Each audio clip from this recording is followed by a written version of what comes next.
Hey there, Patreon family! Welcome back to a brand new little bonus episode. Today we are going to continue and finish the trees, but before that I would like to preface this yet again with just a thank you. Thank you for being here, thank you for supporting the channel. While I do have a lot of videos up on YouTube and that does earn some ad revenue, it really isn't that much, and this channel really is fan funded by just incredibly generous, wonderful people like yourself. So thank you yet again for supporting the channel. Thank you for making it so today I can spend my time working and sharing this painting.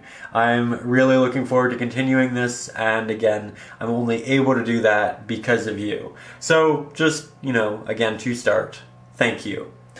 With that, we are now going to continue doing more of these trees here in the painting. If you missed it, the last episode I uploaded to YouTube, we worked on this big tree, this one, and the shadow. We're going to be doing more of all of that, and we're going to cover all of the white on the canvas here in this episode. So it's pretty exciting. But I did just show you how to paint that, so now we're going to do it a couple more times, but this time I'm going to show you how to kind of streamline it to make it a more quick and effective process without kind of sacrificing detail or realism. So to begin, I'm going to make sure that my smaller flat-headed brush is nice and damp. I'm going to head over to my palette. I'll grab some of my burnt umber, move that out, and we're going to mix up our trunk to begin, as we did the first time. Now I know I want a very similar gray to what we already have here, and I say gray, it's actually a grayish brown, but it's going to be quite subtle. Remember, it's in the distance, so we don't want anything too stark, too saturated, too high of a contrast, and that looks quite close. So, going to begin at the top. Going to move my brush down with a bit of a tapping effect. As you can see, remember, this is to keep it a little bit inconsistent to make sure that it isn't a straight line, and that way it's a bit more interesting. And as I get down towards the bottom, I start to run out of paint. My brush stroke gets larger and it creates this tapering effect, which is actually really, really good. We will mix a bit more of that though. Didn't mix too much there to begin with, just so that we could kind of test it.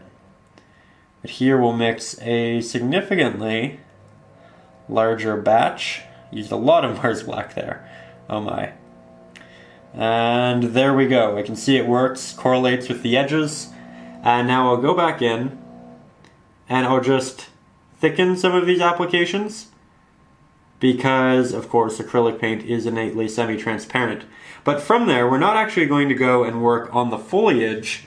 I'm going to grab more of this pigment and I'm going to work on these trees over here. And this is going to really speed up the process, because it means we're not going to have to go back later, clean our brush, clean our water, mix our paints, recreate this. We're going to essentially find all of the subjects that are similar, all of the pigments that are similar, and we're going to do them first. These ones are really small, not using much pressure at all, just getting the finest line I can. And I'll come back up here and just do a little bit more to thicken that right there. Now, the reference that I'm using is right here. I have these two trees for these two, and I'm going to follow it relatively closely.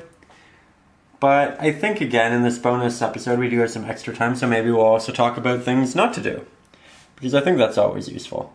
I'm going to begin by taking some sap green, and we want to create a fairly neutral green like we have on the edge there. So again, a lot of titanium white, about half that in Mars Black. Those should even out and make a relatively neutral gray. And they make a relatively neutral gray because, of course, the Mars Black is just significantly stronger. And then I'm moving some of my sap green into it. Now I'll test this over on the edge. It's close, but it's a little bit too bright. So I'll get some extra Mars Black, wipe off the extra on the edge of the canvas, or palette rather. Test this, and that's the right pigment. So now we can go into this. I like to start at the top. I'm looking at my reference photo. I'm going to look for any odd little pieces or movements in it that it'll make it kind of stand out or be interesting. So it has this funny little top here, making sure that my sides don't look symmetrical. I want it to be evolving. Then there's a little open spot on my reference photo, so you can see a bit of the trunk there.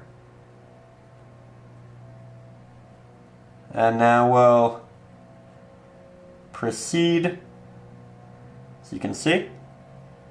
Then there's another little bit of a jump. And then we get a wider piece like that. So lots of different movements, pieces involved there. That's exactly what we want.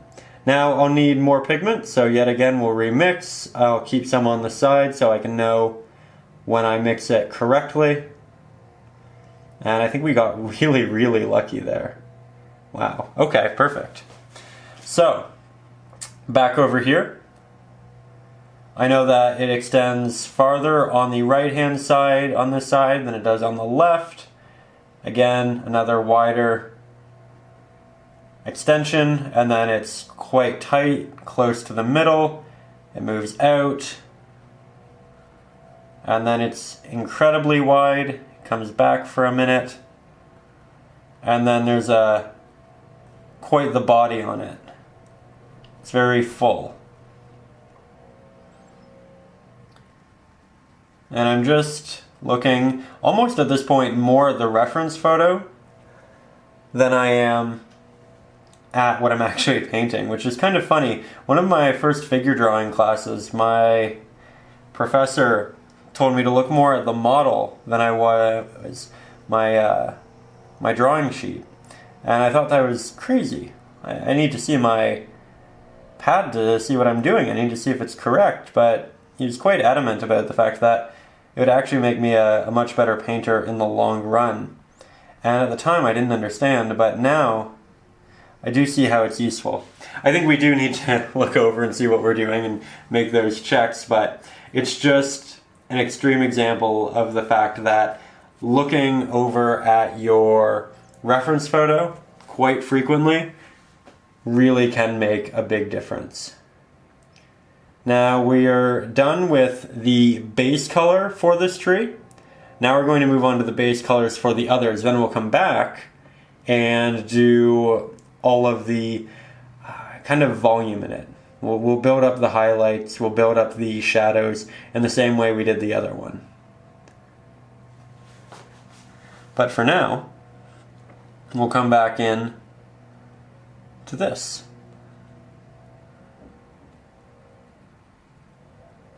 There we go. Again, I'm looking over at my reference photo and you can tell just how similar the value is between this green and this bluish gray. Now, this has a very thin body right here. Mine has a lot of open gray, so I'm going to have to take some artistic liberties here or go in and repaint that cloud. I'm okay with taking the liberties though, because I feel like we've done a couple of trees. I have a good idea of how to make this diverse, and so I'm just going to kind of go off on my own path here. Fill in all of the open white space, so you can see. Cut along the edges of our rocks. It's a bit more of a thick tree, but that's okay. Then I'll head back over here, mix a bit more of our paint, and I'm going to make it a bit lighter and a bit more gray this time, because these two are even farther back, and so they're going to have less contrast and less saturation. They'll probably also get a bit more light. So there's more gray, it's brighter, and let's give this a test. Perfect. It does look like it's farther away.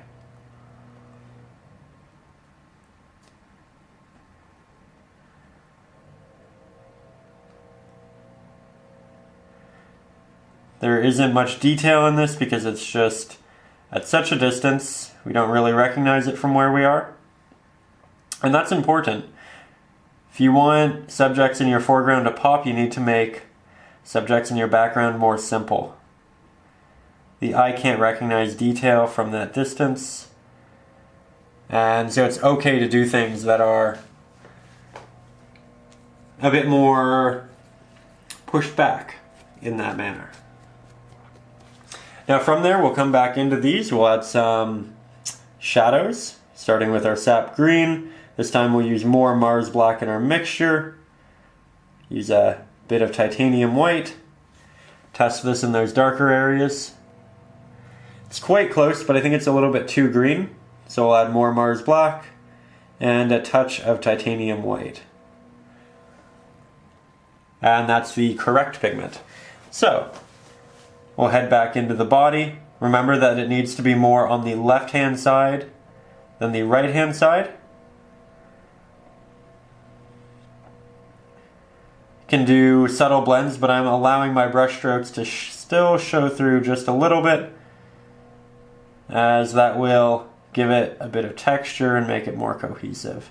We don't want a lot of it because you won't see a lot of detail, and generally that brush stroke looks like or implies detail. So we don't want too much, but a little bit here and there is going to definitely add to the painting.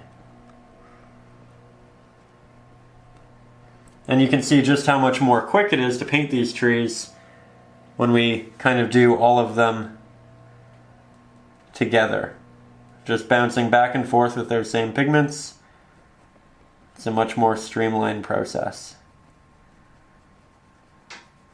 Going to have this tree overlap this back one a little bit. Just creating a little bit more depth there. And I'll create a slightly darker version. Work that around the bottom area a little bit and in some of the larger clusters, as we did with that one. But we're not doing a lot of a darker value. We don't want it to be similar to that. We just want it to create a little bit more depth.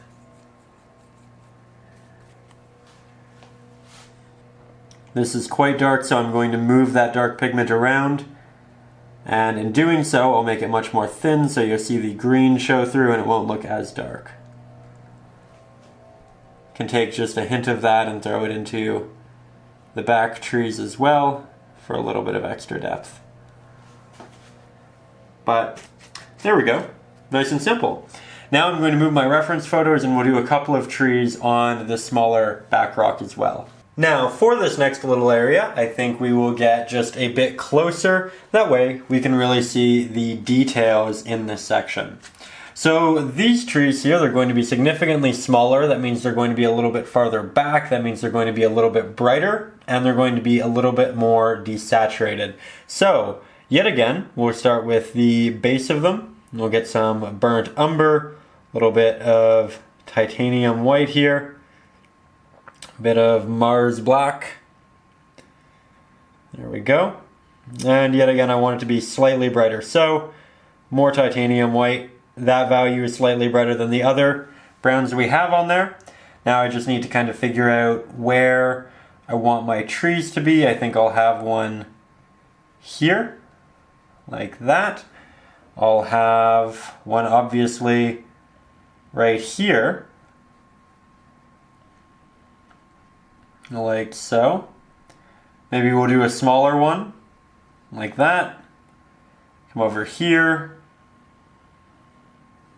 Another right there. And you can see just how much these lines now get lost in the background. It's almost like we're dealing with very, very similar, if not the same values. And that's not a bad thing. I'm trying to make sure that the top isn't at the same height. For any of them, it's minoring or getting higher in one way or another. Minoring, not a word. Made that up just for this lesson. But with that, we'll get some green going on and get some white. Get some Mars black. Mix those together. Make sure it's a little bit brighter than what we had before. And then yet again, we start at the top, we work our way down. I'm allowing some small portions of that brown to show through, but again, it's all incredibly subtle at this point. Moving over here, green looks really nice next to that blue. Coming back up to the top. You know what, I might make this one slightly higher. Bouncing back and forth. I'm looking at my reference photo to a point. These are quite far away though, so I can take slightly more artistic liberties.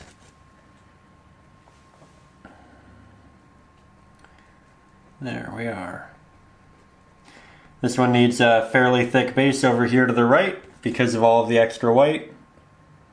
And when we need more thick pigment, we generally mix a little bit more titanium white and we just make a larger mixture. So let's try this. It's a good match. There we go. And now, I think we'll get a little bit more Mars Black and titanium white in it for these final couple of trees. Even more gray, even farther away.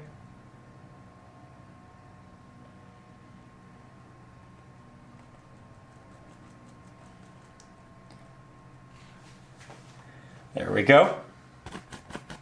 Now we'll incorporate some depth. Make a slightly darker area in that middle to left-hand side. Apply that paint in that similar way.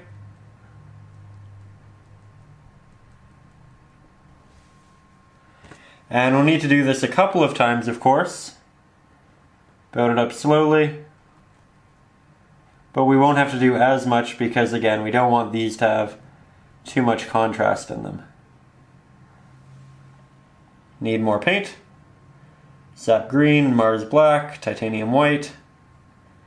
Trying to mix to this value right here, so I'll make it a bit darker.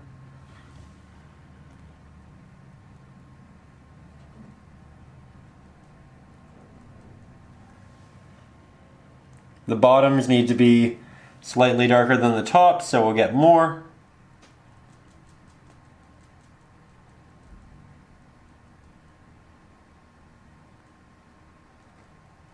Just like that. And something you can do, especially with these ones in the background, you can make a slightly lighter mixture.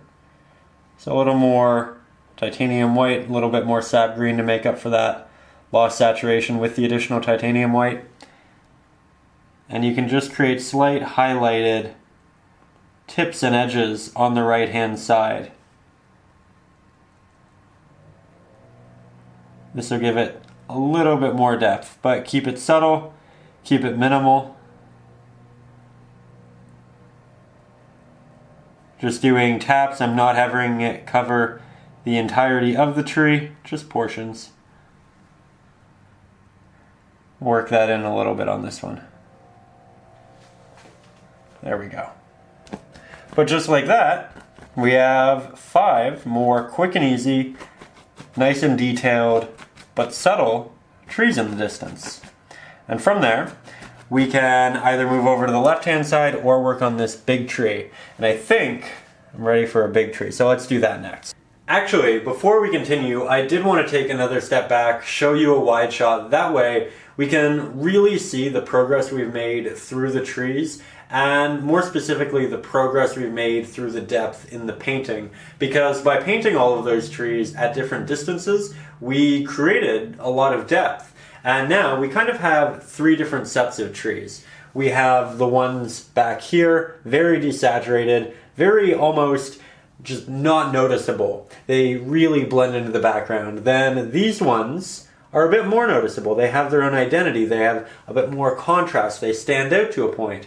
And then we'll have these 2 in the foreground, which will really be prominent. You can see the contrast, you can see the details, and you have these 3 different sets. And because they move forward. They're constantly changing, they're constantly evolving. Yes, we painted a lot of trees, but at no point does it really feel or look monotonous. They all feel like they have their place, and through having them in each section, they all have a point, right? It all just adds up to create more of an atmosphere and more of a depth. So far, so good. Let's now, again, continue working on this one right here. So here we are up close, and as you can see, I have my reference photos, but I actually cut them in half because they extended this way, and I didn't want to cover this up, and I wanted to see this closer to this. So I just cut these in half, I taped them right here, and now we can work on this right there. And with that, I would like to note, because I noticed it in the last clip, and I'm noticing it as I start to record this clip, I'm a little bit under the weather, I'm a little bit sick, and because of that, I think I'm a little bit more slow to my words, and just kind of acting through things that normally just should be relatively simple. So I do apologize. I will take my vitamins, I will get better, but today it might be a little bit more of a relaxed, a little bit more slow painting lesson. With that, we are going to continue this. We're going to start it, as we always do with our trees, with the trunk. So yet again, smaller, flat-headed brush, lots of burnt umber. We've done this a fair number of times, so I'm not too worried about mixing smaller amounts right now. And some titanium white. Make it a bit darker because it's a base layer. Start from the top and make lots of these little strokes, as we did with the big trees, the medium-sized trees, the small trees. Of course, now we'll have to work our way around this bigger tree. Generally, I like to work background to foreground to avoid things like this, but I felt like when we were learning trees, I felt like it was important to start with the biggest one, because we could see so much more detail, we could learn so much more from it than anything else of any other size. And so it just seemed like, from a teaching perspective, the best place to start. But in general, I would paint that tree before that one. I wouldn't worry about it. There's not a lot of crossover. It won't be difficult to work around, but just as a general lesson to keep in mind. There we go. You can see that this pigment right here is actually quite close to the pigment we have in the background, so it's really nice and subtle like that. I'll just cover up some of the darker bottom application that we did quite some time ago. And that application at the bottom really was just to plot where the tree was so we knew where to put the shadow. It really wasn't about anything important. So I'm okay going over that. And of course, we generally want the edges of our trees to be nice and sharp, so we don't apply much pressure. We use a lot of water. We try to get rid of all of this tooth. We try to be a bit more consistent with it, but you can always go back and do that, as I am here. And with that, the majority of this tree actually covers the middle area here. So it doesn't make too much of a difference, but it's good to remember to say to, kind of just keep in the back of your head. With that, I'm going to grab a good amount of sap green, a little bit of titanium white, good amount of Mars black, and we're going to start with a very dark base layer, similarly with that. So I'll just test that here. It's a little bit brighter, it's a little bit more green. Add a bit more Mars black, add a hint more titanium white, test that in here. It's a little bit brighter, but I think that's okay. So I'll just add a hint more Mars black, and it's okay to be brighter because it is slightly farther away. And then I'll start at the top, again following my reference photo. All of its little strange intricacies are what I'm looking for, what I'm focusing on. Lots of little swoops. And of course, when I get down into this open white area, I am going to have to fill that in its entirety. But that doesn't have to be a bad thing.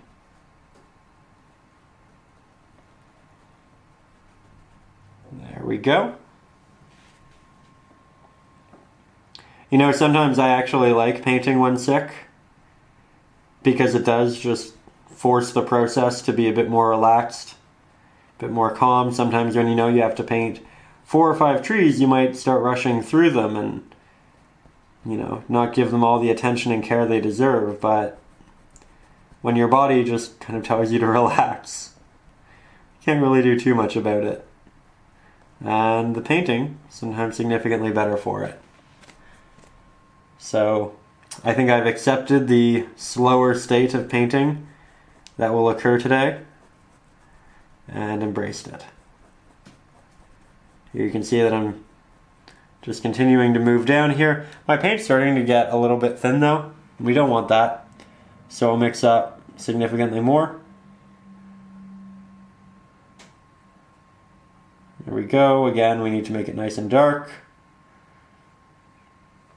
Test that. It's good, similar. Come back over to this side.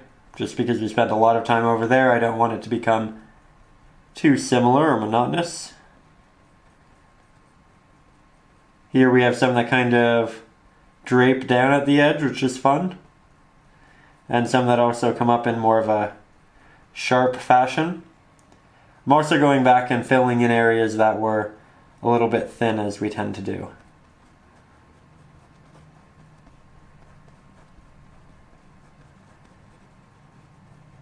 Starts to overlap the edge of the cave here, which I think is actually a really beautiful effect. I like that a lot. It creates more depth. It shows that it's in front.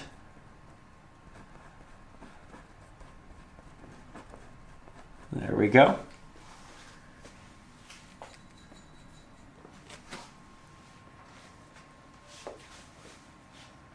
And I think I'll stick on this side for just a little while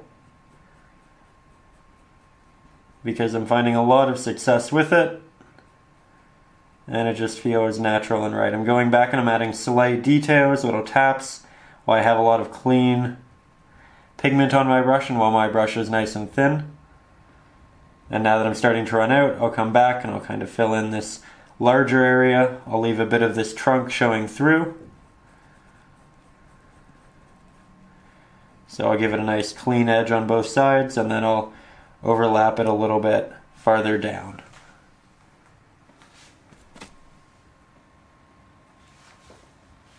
Okay. Yet again, smaller clean lines. And you can tell that the foliage actually gets smaller as we move towards the bottom. It's kind of at its widest right here, 2/3 down.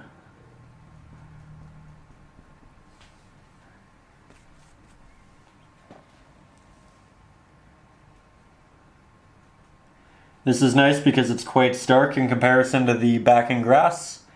It stands out, and again, it's another easy way of noting and rendering depth. Paint's quite thin at this point, and we don't want to keep moving that around, otherwise it'll get more and more thin. So, yet again, more paint. Predominantly Mars black, but little bits of green and white, of course. Remember that I'm also making lots and lots of little strokes. I'm not trying to do blends, I'm trying to keep that brush stroke strong and showing through. Here I'm kind of painting it behind portions of this other tree to show more depth, show this is in front of this, but this is in front of this.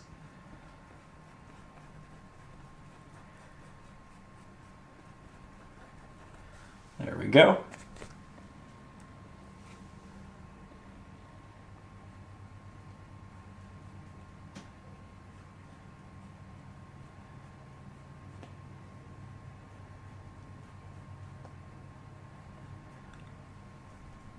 Quite nice. It also has a bit of a bend to it, which always makes it seem more natural and organic. I'm just going to go back in, thicken a couple areas here, add a couple more details to the edges that feel a little sparse. And I'm just doing this little tap effect to give them additional protruding pieces. Taking a step back, see how it's looking. And I like that quite a bit. So, now we'll move into highlights. Get more of our sap green, titanium white, hint of Mars black, and we can test this over here. It's a little bit too bright, so we'll add a hint more Mars black to it. Test that. It's close. It's a little bit too saturated though, so more titanium white. And that's it. Going to begin at the top, and you'll notice that this one doesn't have a lot of extra green on it, but I want mine to have more green. So we're going to go with this green mixture, which will be cohesive with the rest of the painting. I just thought I'd mention it because, again, we are taking an artistic liberty, which is something you might want to do, it's something you might not want to do. I'm applying it predominantly to the right-hand side, but again, hints of highlight will touch the left-hand side, so we'll do that as well. Start on the edges, and then work our way in through lots of little taps, same way we did the other larger tree. And it needs to be darkest in this middle to back left-hand area.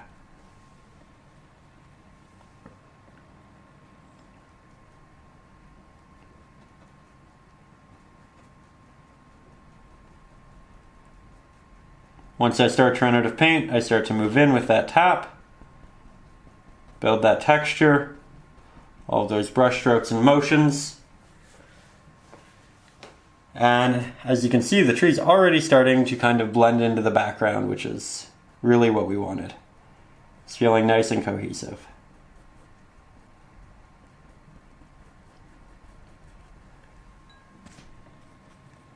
Starting to run out of paint here. Grab a bit more. Kept that on the edge, that way I knew what I was mixing to.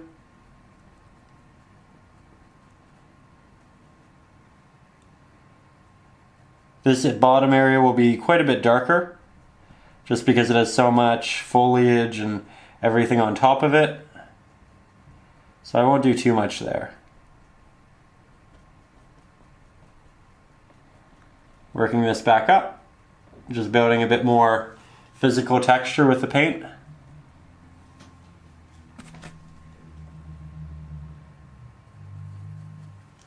And we'll make it a little bit darker, as you saw, for the left-hand side, which again, I still start at the top while I have all of this crisp, clean paint.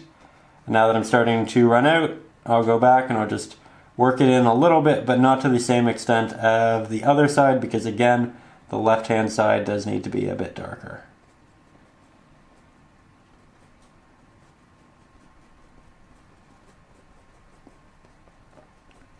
Oh, I like that a lot.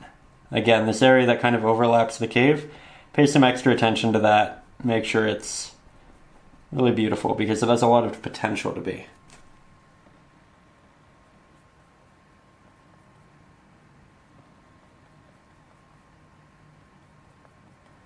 There we go. Here, paying that extra attention, doing all of these individual little pieces. Stands out really nicely against the dark of the cave itself. And with the reddish oranges of the rocks. Go back, do a couple extra layers, because remember, as acrylic paints dry, they're semi-transparent, so you can see the almost black underneath. and so it'll make everything look darker as it dries. So if you want it to be a bit lighter, you just need to go back, build up those slightly highlighted layers, as we're doing right here.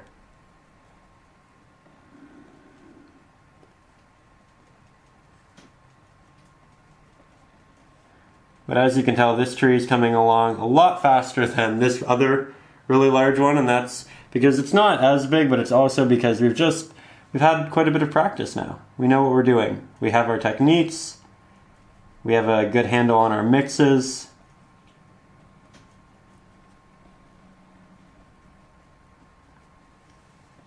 Might get a little bit of a brighter green for this area right here. Still need a little bit of Mars Black though. Test that on our other one. Looks good. It's been used before. Won't stand out awkwardly. And I'm doing a little bit of a tap, as you can see. It's creating this nice texture for different pieces that protrude and catch more light. And it'll help this side stand out against the left-hand side of the big tree, because this will actually be brighter than the pieces on the left-hand side of the big tree. So it'll stand out a little bit more and give us slightly more separation. Letting it really dissipate as we come towards the bottom and just run out. Then I'll come back, a lot of water, just soften some of the bottoms, but keep the tops sharp. And as I do that, I actually pick up quite a bit of paint, and I can kind of paint with my water at this point, which is fun.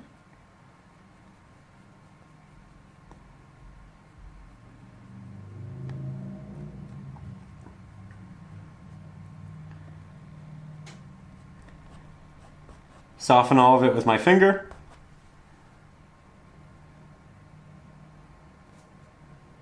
Slight highlights to the other side.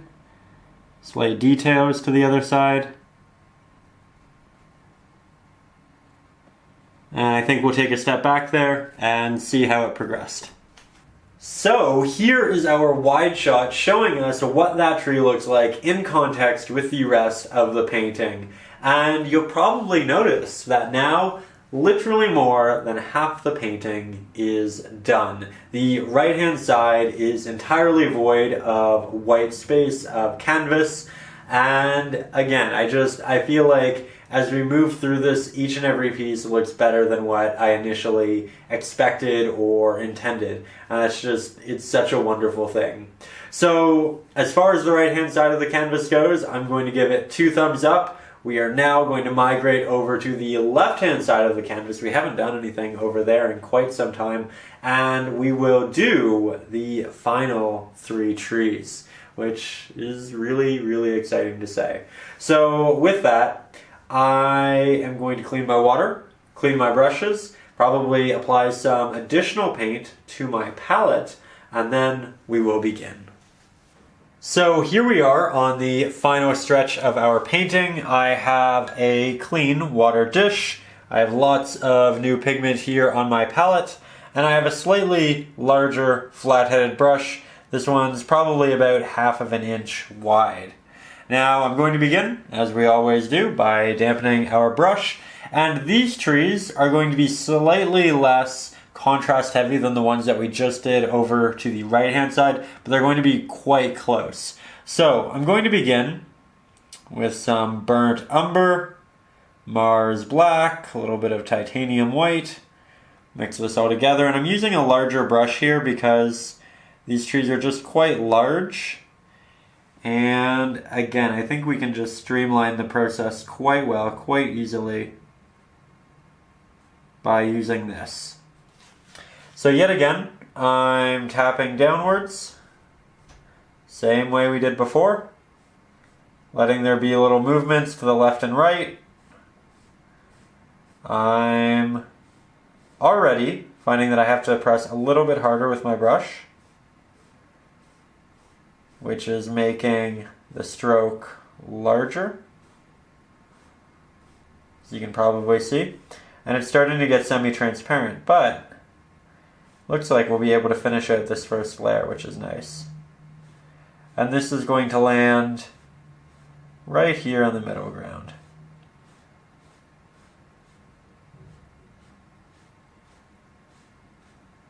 There we go. Going to use the corner of the brush to work on the bottom. And then I'll make the bottom a little bit more thick.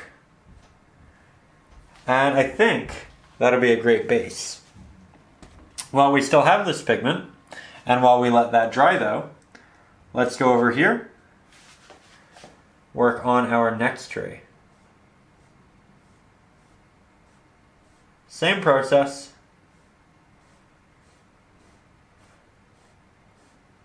Remember, perfection is not what we are aiming for, because that will not make it look organic or natural.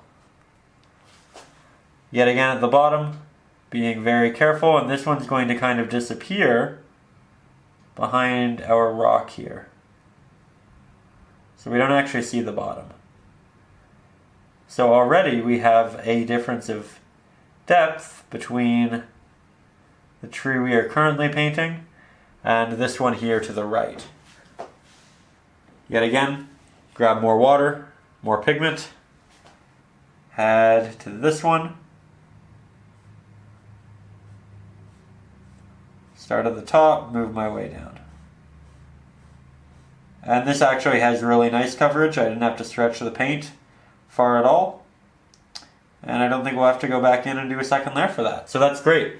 What I would like you to notice with these is how the eye, look at all the main subjects of this area. You have the rock, and that leads the eye down into the painting, and then this leads it back up the painting, and then you're in the clouds which swoop down. So always look for those different leading lines, how something leads into another, because it's really important for keeping the viewer in your painting and ensuring that you do retain attention and that they aren't kind of pushed off to one side. So with that, this has had a little bit of time to dry. I can probably now go back in and thicken a good bit of this, and I am actually being quite successful. If you find that you're trying to go back in to add more paint and it's almost stripping off older paint, that's just because it's still wet. And if you give it a couple more minutes, it should set, and you should be able to come in and do this appropriately.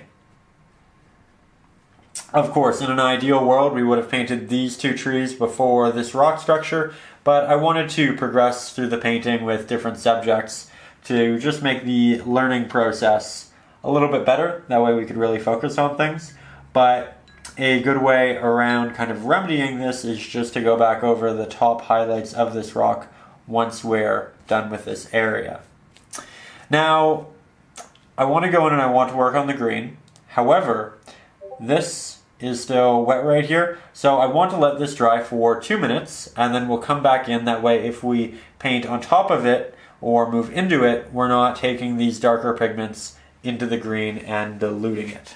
So we've given it a couple minutes, and this has fully dried, which means we can now go back to our damp brush, some of our sap green, a little bit of Mars black. Again, we really don't need much at all, and a little bit of titanium white. We'll start with our base layer, as we generally do, and with the base layer of trees in the foreground, I generally like to start with a darker layer. But when I'm working on the ones in the distance, I generally start with the lighter layer. And that's just because I think as a whole the ones in the distance are lighter, and as a whole the ones in the foreground seem a bit darker. So with that, from here we'll start by creating some interesting little protruding pieces. Now we are working in a large open area. I'm using the corner of this brush to create a lot of these really intricate pieces. It's not necessarily the full edge of the brush, though that can be useful.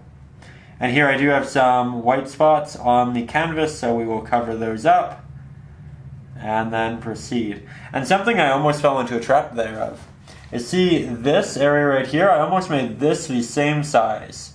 And when we're painting from our imagination, as I am right here, that can be an issue we run into. So I'm going to make a cognitive effort to extend that to make it a bit longer, and I'll even make a portion of it wider. So I'll have this kind of leaf up. And then we'll take another little break. I'll have it kind of swing down, have a bit of a bell look. And now I'm going to jump over to the other side, because again, I just don't want to become too repetitive with my applications. And we can do that when we work on the same thing for too long. So here, I'm switching sides, and I'm looking at what's happening on the left-hand side, and then I'm changing it dramatically over here on the right-hand side.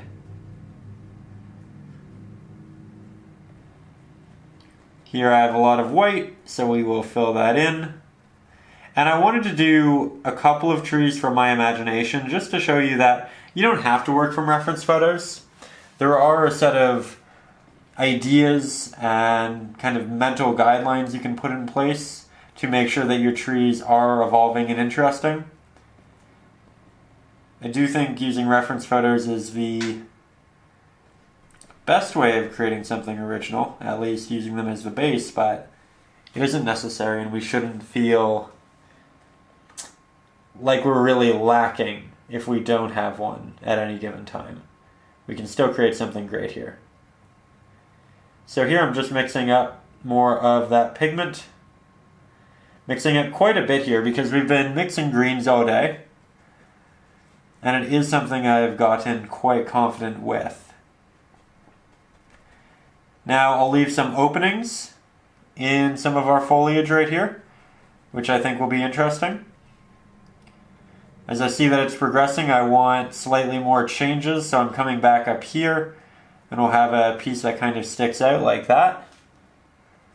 And you know what, I think we'll do one over here. It's a bit lower. It'll be longer than the rest.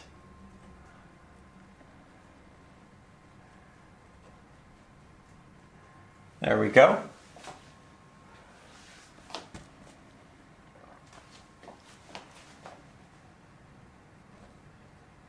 And then from there, we'll make this side quite a bit wider. Though I want to taper it in right about here because I want a lot of this mountain to show, because I really like the detail that we incorporated. And I think we can actually retain quite a bit of it. Here, back to general mixing. I think I made that a little bit too gray. A little bit too light, so I'll add some Mars Black and some extra sap green. I'll have this one kind of come over into our other tree right there. I'll leave some openings. Lots of little taps. And right now I'm creating these larger bunches, but as you've seen with previous applications, we can definitely go back in and do a lot of additional detail work. Now I think I'll actually leave this area relatively open. I think that's interesting. We have this slight gash right there. We have this opening right here where we see the edge. And then this will of course be in front of the rock. We have a lot of white to cover, so I'll just start by covering that on both sides. And then we'll come up with our forms once we see kind of our spatial restrictions and what we're working with.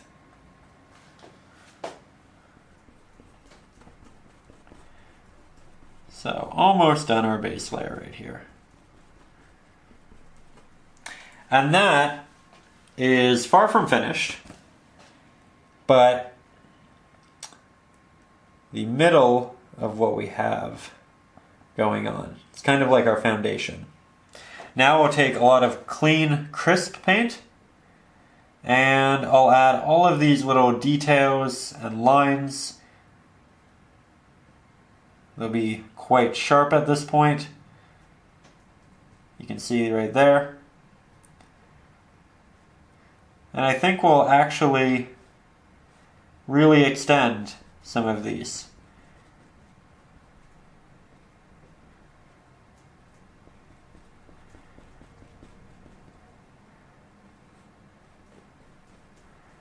There we go.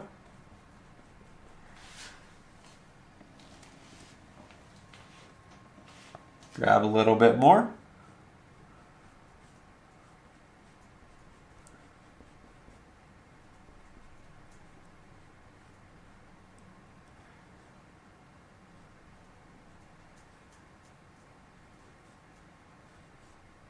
Work our way back down here around the bottom. Making some of these kind of flip back up.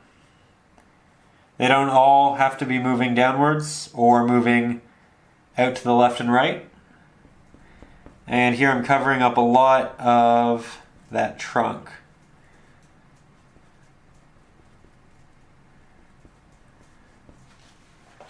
There we go. There isn't that much foliage on this one, but I also don't think there needs to be necessarily. So I'm going to go ahead, I'm going to do the other two with the dark layer, and then we'll come back and we'll do the highlights for all three of them at the same time.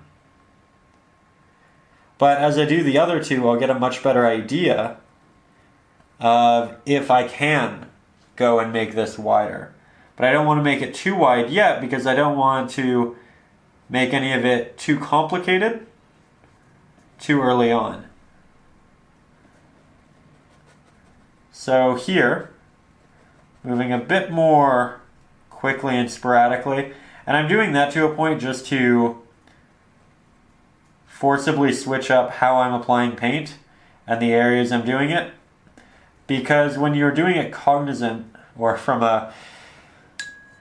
when you're cognizantly deciding how you're applying paint, again, you can kind of fall into these subconscious routines and make everything look quite similar. And sometimes by just being really loose with it, you can avoid that. I'm going to leave a lot of that middle area open.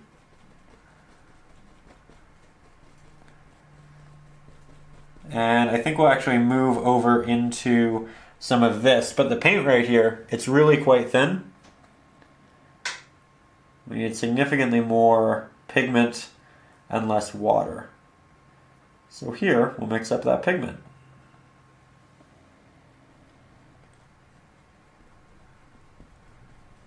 There we go.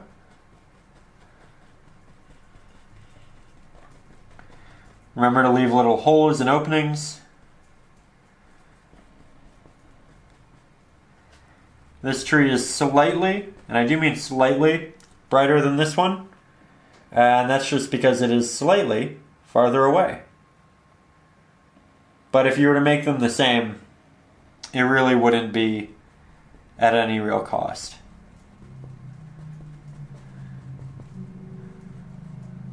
Here I'm cutting along the bottom of the edge while I have a good amount of paint.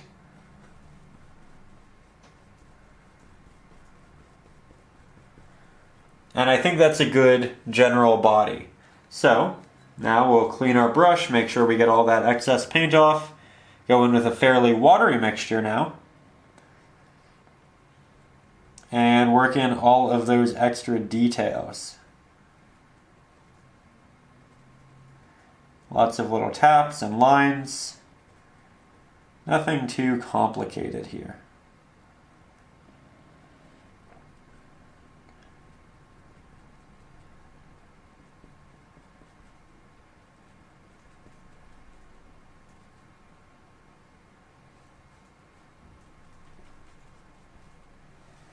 There we go. Taking a step back, I feel like these do look quite different from one another, and that's really exactly what we wanted. And you can tell that we're just getting more and more quick and efficient with it. That said, it's the end of the painting, so make sure you're still taking care even if you're being quick. This is where it all comes together, right?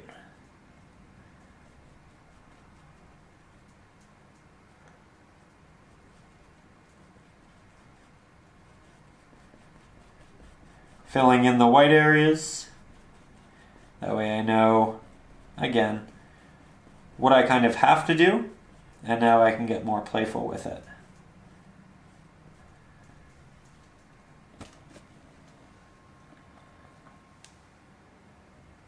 This one, yet again, a little bit farther away.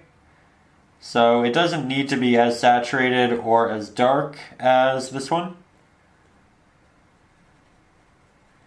But it's not that much farther away, so if you do go with that same pigment for a third time, it is okay.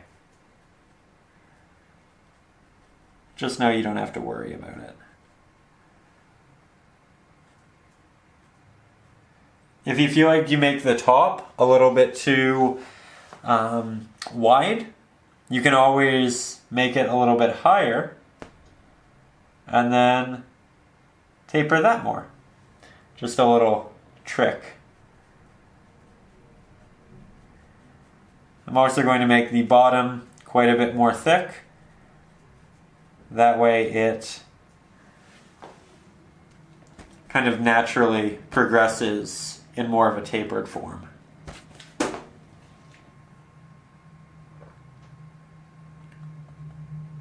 I have to tell you, still feeling quite under the weather, but I think the excitement of getting to this place in the painting is just really driving me and this painting in a good place. It's amazing what art can do for you. There we go.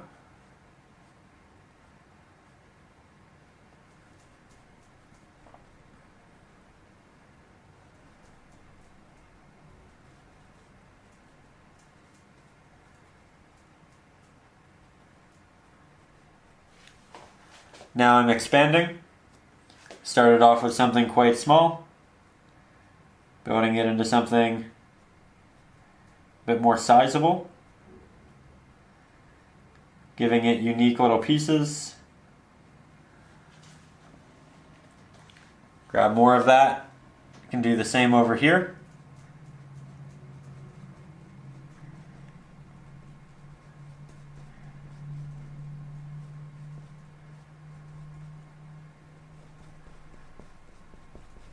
I am making this one a bit more wide than it was before, but I'm only doing this now because I know how it looks in relation with the rest. Again, start with a bit more thin trees, and then give them a bit more of this really beautiful foliage. Just add on to it in a relatively smart way.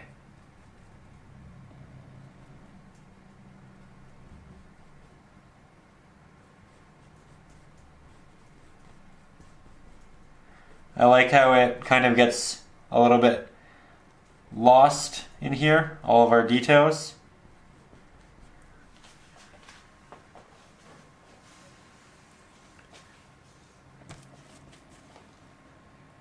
I think we're almost done the darker base layer.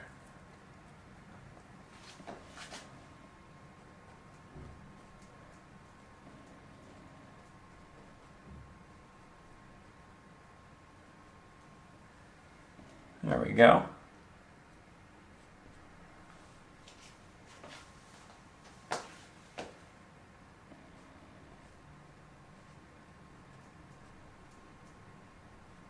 Doing a couple little flips, give us some added detail, and also changing the direction of some of these applications slightly.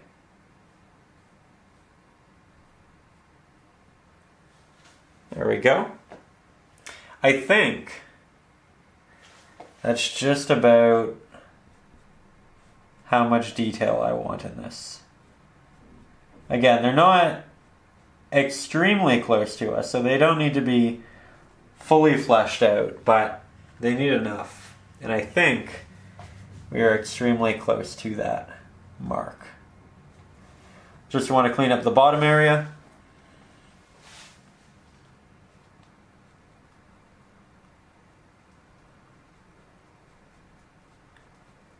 That's a nice detail.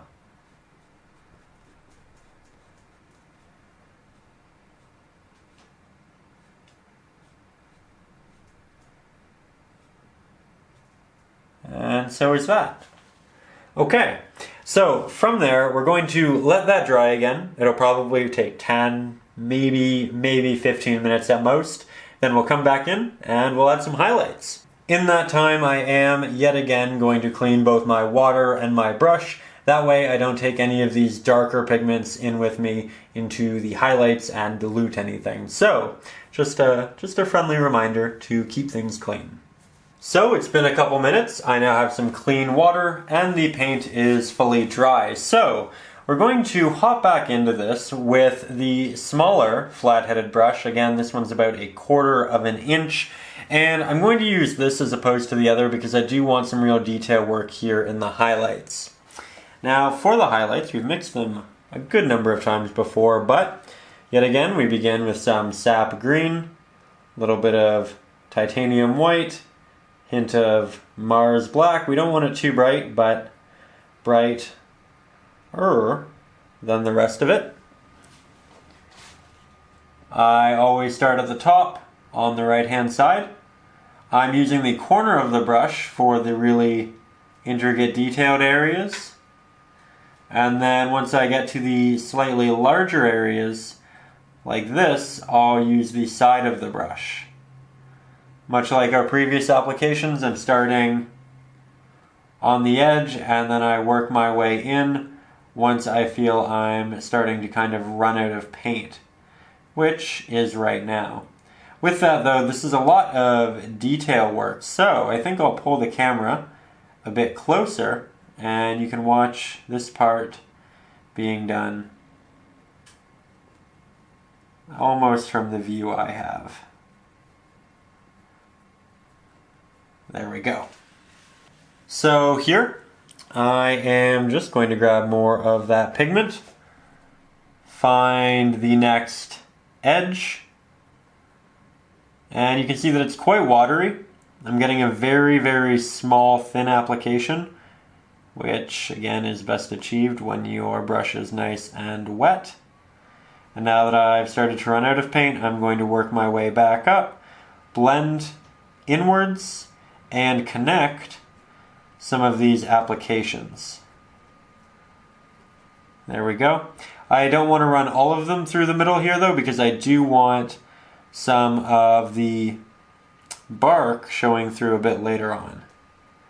So I'm going to be relatively careful with that.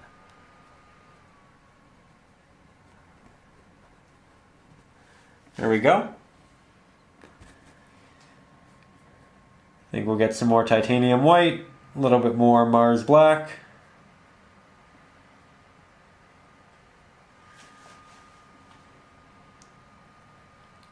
And you know what, we can also work our way into these back branches as well. We don't have to do the entirety of the tree.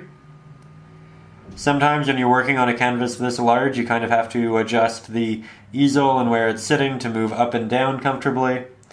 And right here is quite comfortable. So I think we'll just continue doing what's in the current camera's viewfinder, and then we can move up and down in a little bit. Starting to run out of paint, so I'm hopping in, doing a lot of this yet again in a tapping motion, because that is the general texture, or at least the way to visually achieve it.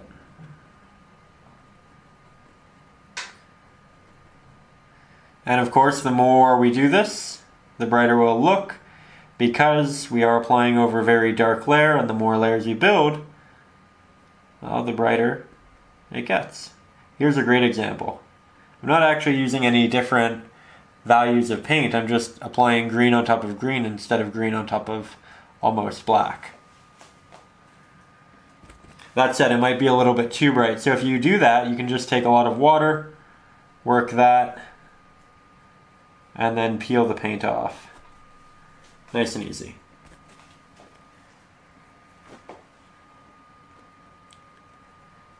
Here yet again. I'm actually going to do the left-hand side just so I can kind of define which branches are which. Make sure that these do go in front the way we want them to. And remember that this side needs to be significantly more subtle. So doing it as you start to run out of paint also isn't the worst idea.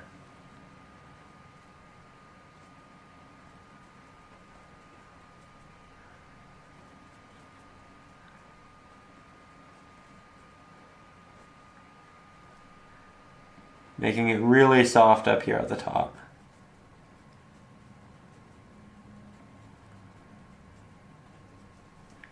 That's another little trick you can do. You can make the left-hand side a bit more soft and blended, and you can make the right-hand side a bit more textured. That way the right-hand side pops a bit more.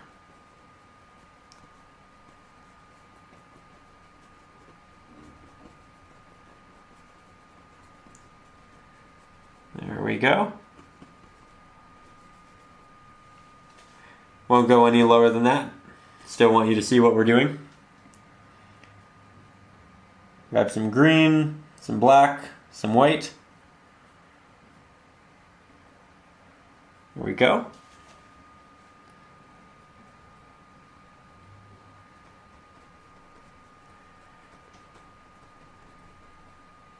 Lots of taps, lots of textures. And now I'm moving in, working my way slightly to the left-hand side with these taps as I run out of paint. And I'll apply a little bit more highlight to the top here on that right-hand side. And you can see it's kind of just slowly coming together, as it should be.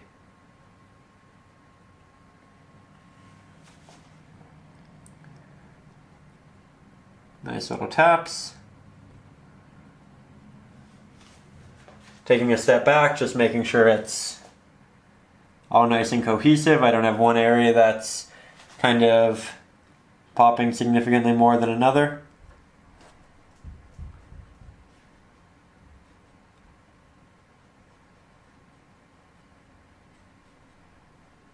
There we go.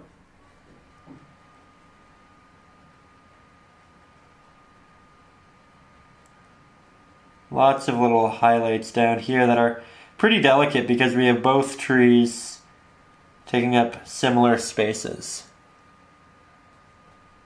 I think I just went beyond the camera viewfinder again. You have my apologies. I am trying to be aware of the space I'm working in.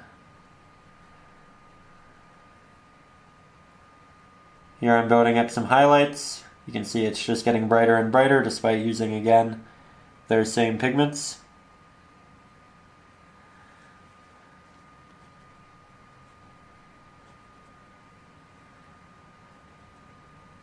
Really beautiful. I like that a lot. Let's move over to this one. Grabbing more of that same pigment, mixing up just a hint more. Starting at the top.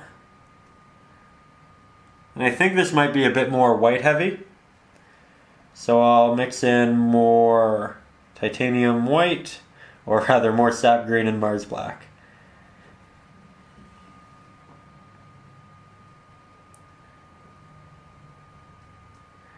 I feel like now I'm just so excited about being at the place we are with the painting.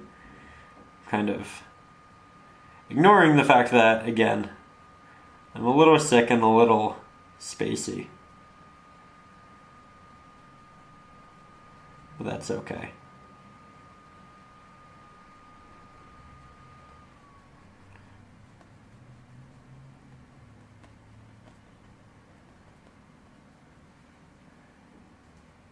Going back over to the left-hand side, making sure that we get a slight highlight.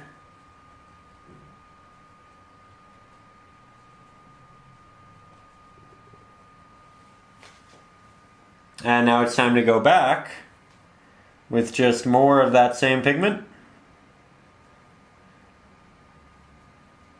And add up those highlights. So find the areas you think will be truly bright. They will be predominantly around the top, and they will be more so on that right-hand side. And just start tapping that on, that way you get good gradient but it's not a soft, smooth gradient, it's a gradient of texture.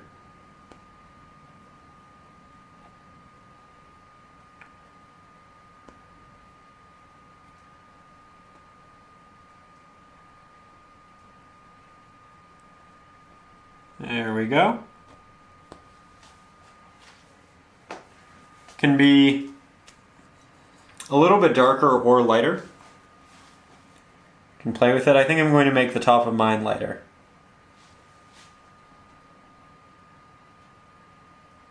That's really nice.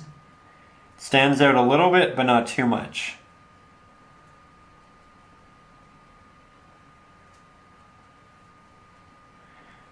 Just doing a lot of tapping right now. There isn't much dragging at all. And that's just because I want clean, almost textured applications.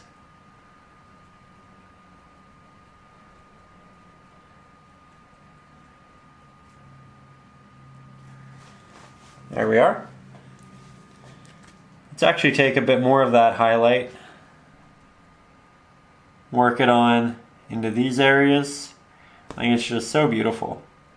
And if it's slightly brighter than what we have over on the right-hand side, then we can just go back over to the right-hand side and add a bit more of this. Heighten it a bit, give it some extra texture and detail. But we'll see, it might actually match quite well. I'm just saying it's okay if we do have to go back and change a couple of things.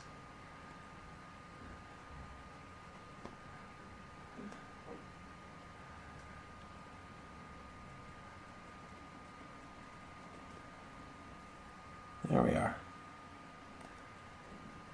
Hope you're enjoying this just as much as I am. Equally happy and proud of your piece. Make a bit more paint.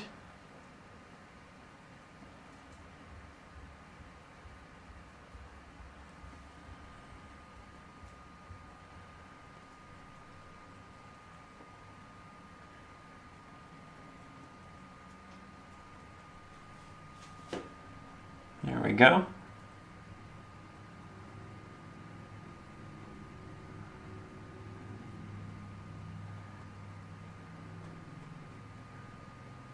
Almost done this area. Might add a slight highlight to the other sides in a couple of places, that way it all, again, feels cohesive.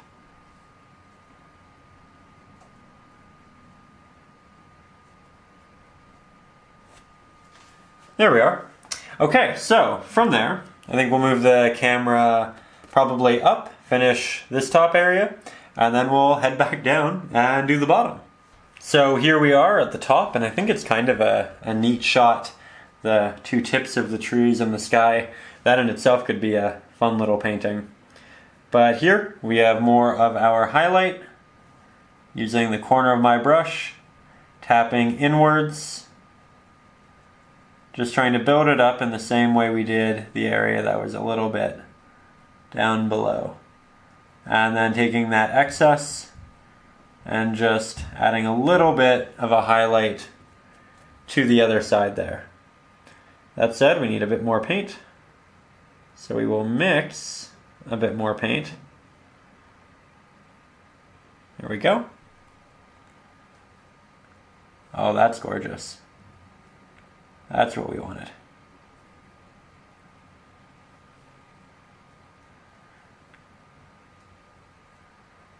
So at the top of the tree, it's receiving the most light. We have another value and pigment with a varying saturation here, which is great to build depth, and we'll do a little bit over here as well. And it actually blends quite well, which means it isn't too bright or too saturated, which is something you don't want at the end. We slowly build saturation and brightness in our painting, and we don't want to go overboard with it. But this seems like it's working quite well. Okay, let's head down to the bottom now. So here we are yet again, nice and up close. Going to take that sap green titanium white, and a bit of Mars black. Remember, we're at the bottom of our tree now, and while we still want these to be the brighter highlights, they're not going to be as bright as what we had at the top, because here we are going to have branches kind of casting shadows down at smaller branches. So make sure you start over on the far right hand side of these and over here on the far left hand side, because this area right here will get shadows from this area. So we want to work along our edges initially. There we go. Using a very watery pigment just because it's so detail oriented right here, and now I'm moving in with taps, and I'm connecting some of those taps, and I'm leaving some not to be connected, allowing it to dissipate as we move up into that body of the tree. There we go. And there are going to be pieces that protrude out this way, so I am going to do some lighter pigments here in the middle, as you can see, but there are still going to be these darker areas that work their way through, and it's important to have that balance. And then those highlights will really get lost over here. But I'm still going to use the excess paint to do all of these little taps to create that nice detail and texture. Now it's all just coming together so quickly. Really cathartic part of the process. Still give the edges of these far left-hand ones a bit of highlight. There we go. Don't want to move it in too much though. Maybe we'll take some of the extra paint and move it over to the right-hand side again. Now we'll make it slightly brighter, so a little bit more titanium white, a little bit more sap green. Come back to a couple of those edges. Build that depth.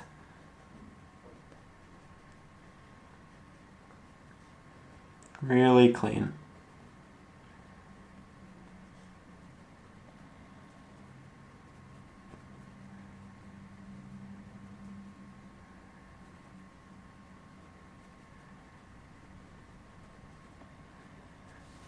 There we go.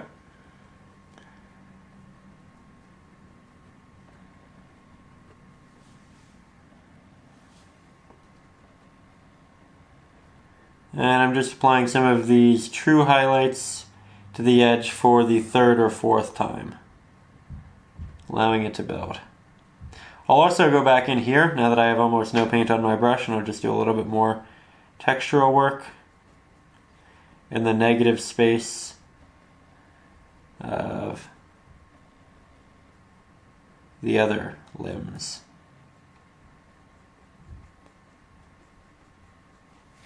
Just like that. But now we have another important goal, and that is to go back in and make the trunk three-dimensional as well. So we'll grab some Mars black, a little bit of titanium white, a little bit of Mars black, make a neutral to bright brown, quite similar to that. Start down here on the right hand side, do that same tap motion, and then I'll tap inwards, allowing it to dissipate, leaving little openings to show that there's bark, and then I'll add a little line over on the left hand side as well. And then I'll find openings in here and incorporate it as well. Just like that.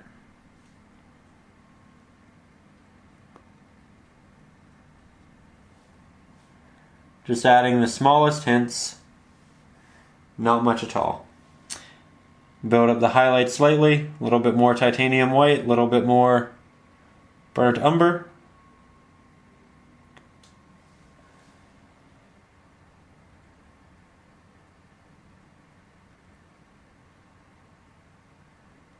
That looks like a very natural texture there.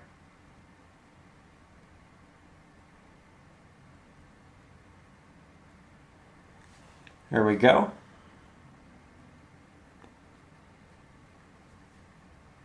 And of course, we'll have to apply this to our other trees and move our way up. Once we're satisfied. I like this a lot. It's a lot of really subtle detail. Okay, back up though. So here you can see just what we've done. Now we're going to incorporate it as we move vertically through the tree. Just looking for little openings that might have a bit of this wood showing through. Don't need to do too many of them, but they definitely make it more interesting. While I have this pigment, I'm going to hop on over to the other side here. Apply it as well.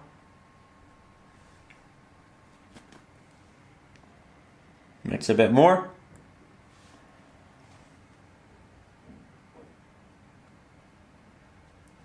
This tree really won't show much because it's so small, but that's okay.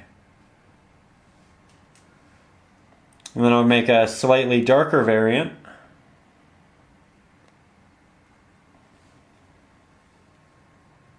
Work that in behind. Do more of those nice little taps. That way it's like that bottom piece that looked so good.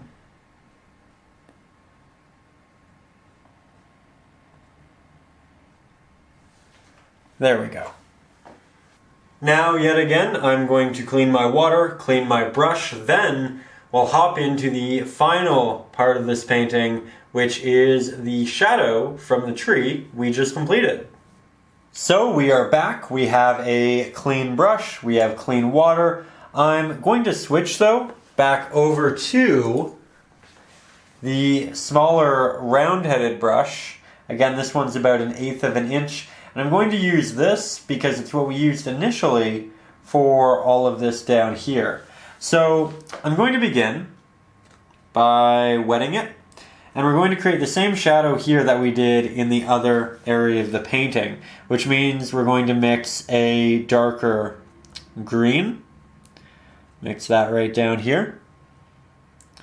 Of course, the darker green still has titanium white in it because it needs to be slightly desaturated.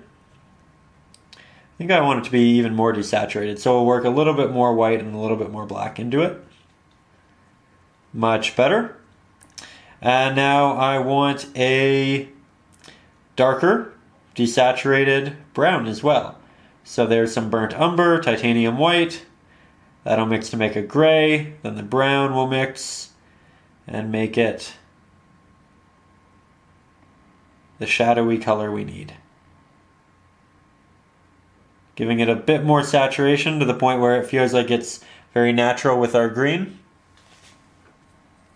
And now, we'll work our shadow this way as we did before. So, I'll take some of my green, and we'll start right here. It'll move there.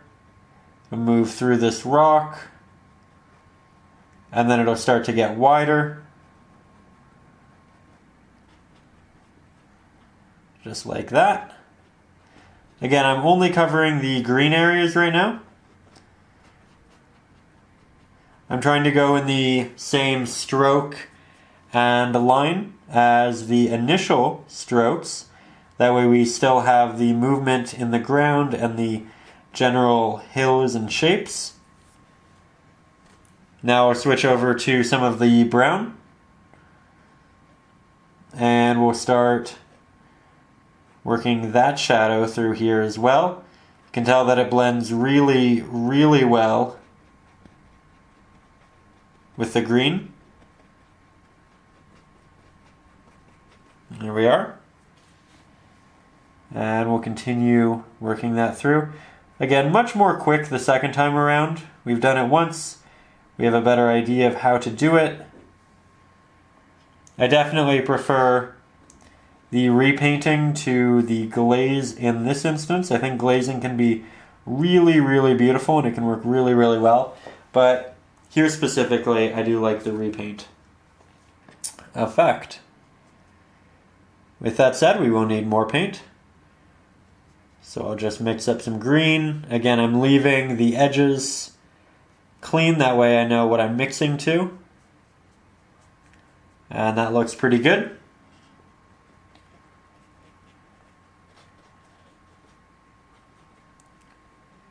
Mixing it back into some of the brown, doing some soft edges.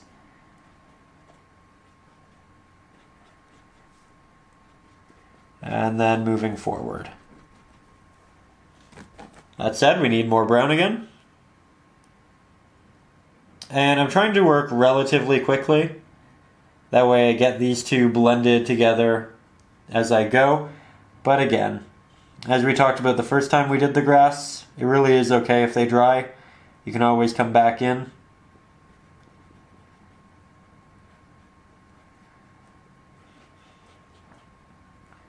A lot of surface area to cover right here.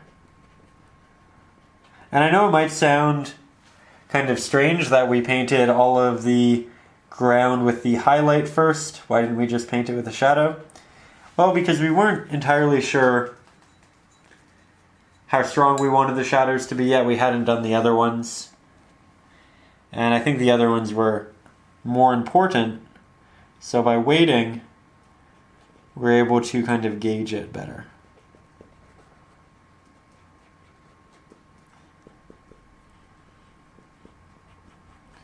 There we go.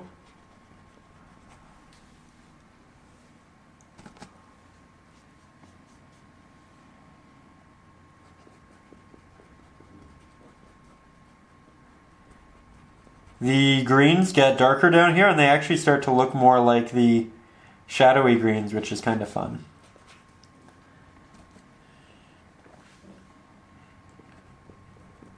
Going back and I'm doing multiple layers over most of these pigments. Multiple blends. Because we are working with a bit of water. They are semi-transparent and we are seeing some of those pigments and line work underneath.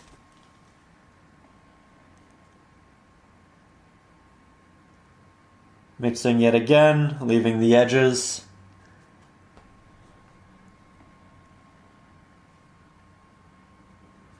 There we go. I think that could be a little bit more desaturated, so we'll mix in more Mars Black, hint more titanium white. And now probably needs a little bit more green. But the edge can be darker because again, it's just naturally darker. Farther away from the light, we have a bit of a vignette effect happening in the painting. It just all kind of makes sense. So I'll work this back that way a little bit.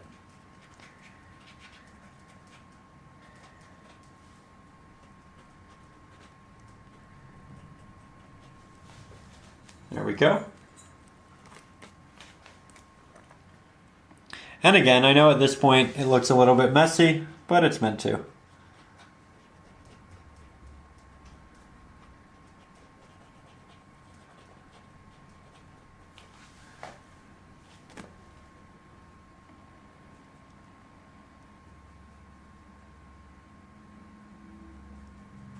Getting lots of great mixing practice in with this.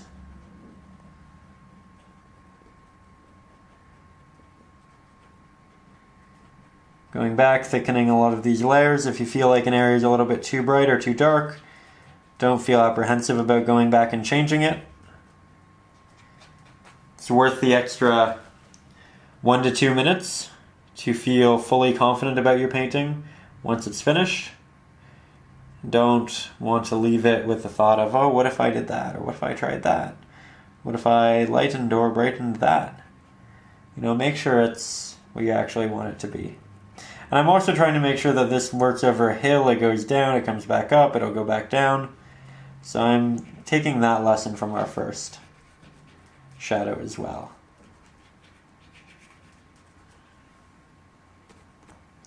And as you can see, it kind of rolls off the canvas, making the piece and the environment feel more vast. If you ever want to make an environment feel much bigger, have things that trail off the edges, and it'll feel much more expansive. If you want something to feel cozy and smaller, then add, say, trees to the left and right hand side, block off the edges, and that way nothing can trail off the edges. It'll give it more of a almost romanticized composition. And it won't feel as exploratory, but it'll feel more kind of sentimental, if that makes any sense. An area to live in rather than an area to explore.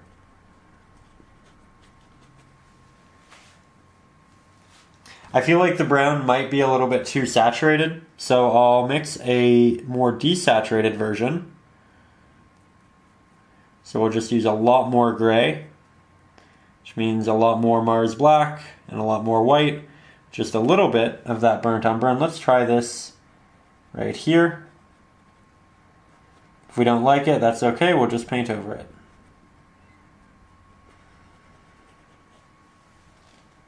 You know, I think that's actually better.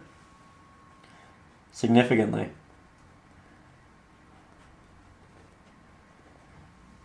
I think it could be a hint darker though.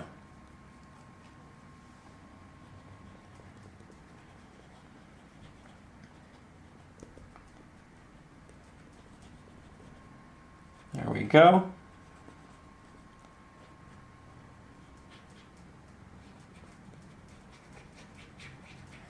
Remember that shadows reduce saturation, and I think that was the issue I was having with it. You can also, of course, just test it on your reference photo and get the right color from the start.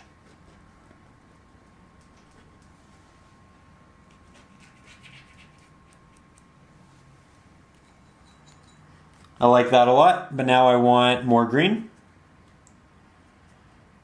and more desaturated green. So we'll do the same thing. More white and more black in it.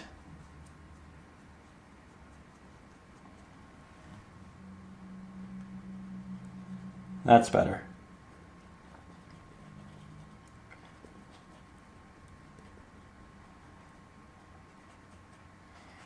Remember to create the little areas that kind of flare out, as these do. It isn't just a triangle. It does have all of these fun little intricate pieces in it as well. Maybe not as many as the actual tree, but a fair number nonetheless.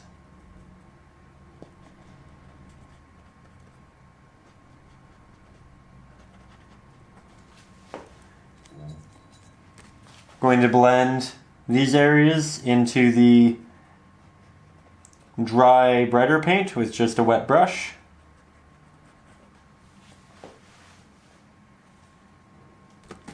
Now we have a nice, dramatic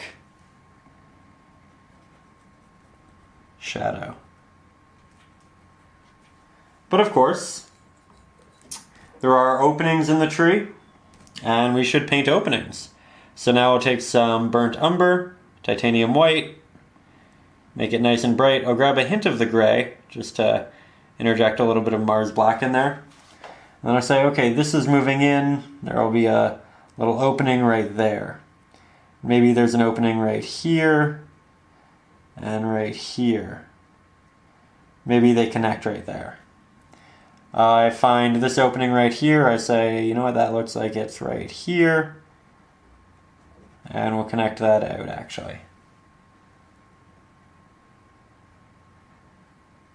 And it's these little details that are really going to bring it together.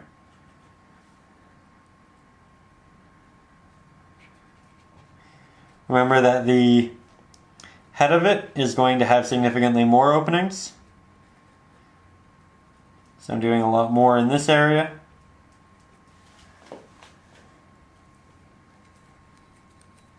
And of course, the same is going to happen for grass. So green, white. Probably shouldn't use that much Mars black. There we go.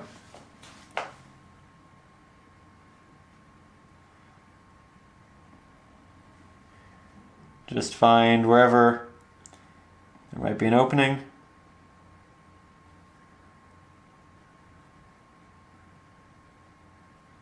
Try to make the openings in the holes small, and then some big. Change the shapes, amalgamate them. Here's even a little area that maybe is right up, straddling the bark.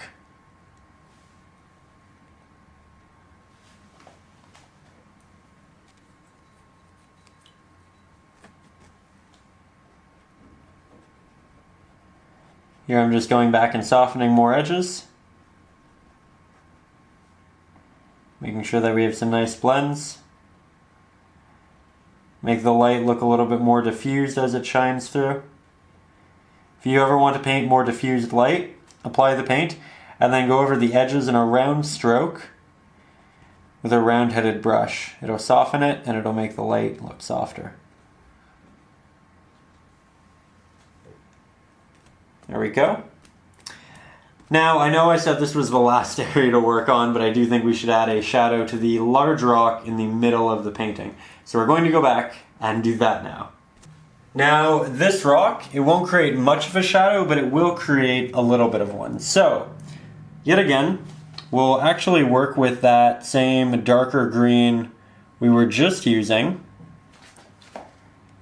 I'll create some brush strokes that again move in the pattern of the actual land mass, how it's kind of working, how the hills work, but then I'll also work in some more vertical strokes and strands as well. And we'll just apply this around the outskirts. The light's coming this way, it's going to push the shadow this way. It's not going to get far and it'll probably dissipate quite quickly, so I'm allowing this to run out of paint along the edges, and I'm just doing this little tap until I do. I'm also going to go in, get a bit of that darker grayish brown, work that right in here, and right in there as well. Then soften things with a wet brush. Maybe come back in, do a hint more of our green. That way the green is overlapping the sand and the rock because the grass does protrude and it will in areas cover. There we go though. Now I think it's time to step back, and this is a possibly momentous occasion. It could be the finished painting, or it could be, oh, we need to go back and fix that. So, we'll see.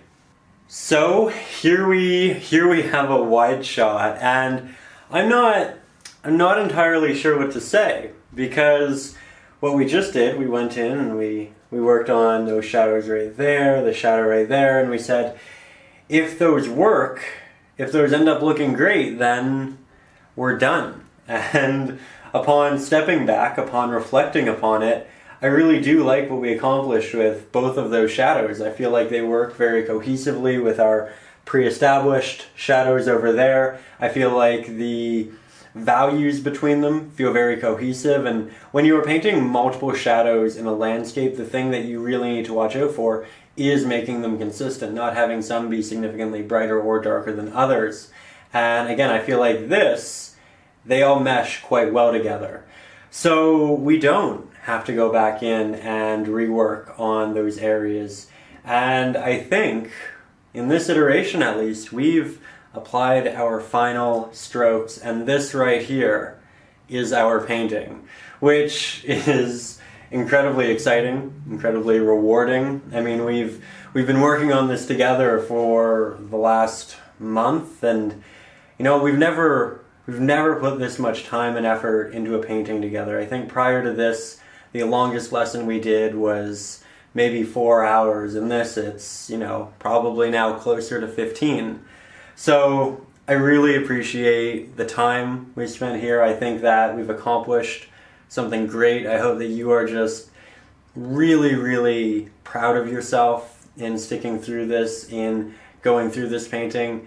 I am so pleased with the end results. Again, I've said it 100 times in this, but it looks so much better than I initially intended it to, and it's a wonderful feeling. So truly thank you for supporting the channel, for watching these, for getting this far, for just making this happen. It's been incredibly rewarding, and I definitely intend on doing more large pieces like this in the future. So thank you for making this the success that it's been in all of the ways that it has been, and I really, really can't wait to see your versions of this piece as well. Please feel free to send me messages with them, and I am so excited to see more versions of this. So truly thank you. I will, I suppose, note that I count this as the finished version of our true natural landscape. I'm going to add a science fiction element to it. We've had quite a number of requests for something in that vein, and I actually have something really good planned for this one. So we'll do that in the near future, but if you want yours to remain natural, then again, I'm calling this the end. And that's, I really do feel like this is such a great closing point for it. I also intend on doing an oil version over top of it.